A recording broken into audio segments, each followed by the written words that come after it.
Abbott, and today I'm going to tell you the story about one of the hardest days of my life. So I'll start off with a little background. When I was 8 years old, I was gifted this small little brown chihuahua. It was slimy, it was brand new, just born. I absolutely hated the thing. We named her Brownie. So we took Brownie home. I didn't want anything to do with her. Luckily, my brother decided that he would be her primary caretaker. I was okay with that. I didn't really want to form a bond with this dog. I was kind of young, so I was a little bit standoffish to the idea of something new in the house, but my brother was going to handle it and everything was going to be just fine.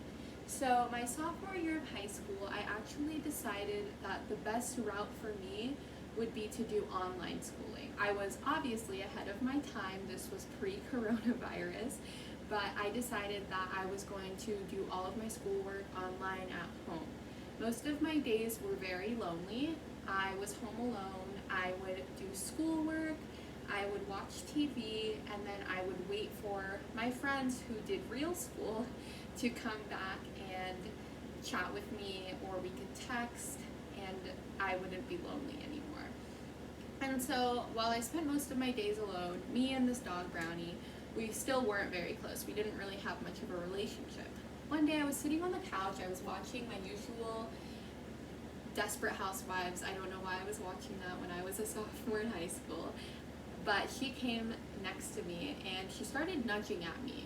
And I was like, okay dog, what do you want? What can I give you? She didn't want to walk, she didn't want food, she just kept nudging at me. She got down on all fours and started barking at me. So I was like, okay, maybe this dog wants to play with me. I got down on all fours, we played together, I had so much fun with her. After that, we sat down and we watched TV together. She never left my side that day. That day we formed a really good connection together, and she was starting to grow on me, this little dog. And after that, me and Brownie were inseparable. We slept in the same bed together, we would take daily walks together. All of my time was spent with her because I didn't really have anybody else. And as I started growing up, going into college, she was still my best friend, my sidekick. And I started paying for all of her medical bills. There was a time she ate chocolate and we had to take her to the emergency room. There was a time she drank alcohol, that's a story for another day. Had to take her to the emergency room. I would take her to go get her baths. I took her to run errands with me. We were best friends.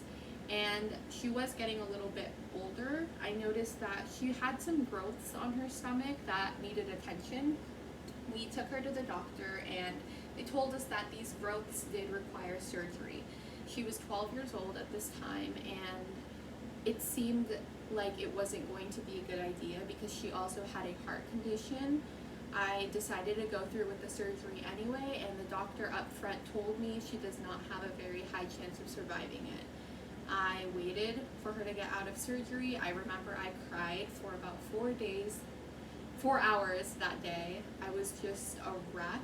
I went back to the surgery center and they handed her back to me, good as new, no growth, healthy. She was a little bit cranky, but she was alive. And I was so happy that my best friend was going to be okay. About 6 months went by and I was gonna go out one night with my friend, and I sat on the couch with my dad and Brownie, and I noticed that her breathing was a little bit labored. She didn't look okay. Her eyes seemed a little bit foggy. I texted my friend and I told her, wait for me until 7. We will hang out at 7. I'm just going to take my dog to the emergency room really quick just to make sure that she's okay. She's old. Sometimes she just needs a little bit of attention. So I drove her down to the emergency room that night. I wasn't too panicked. I wasn't too worried. And they called me in after they took her in, and they basically told me, your best option right now is to put your dog down.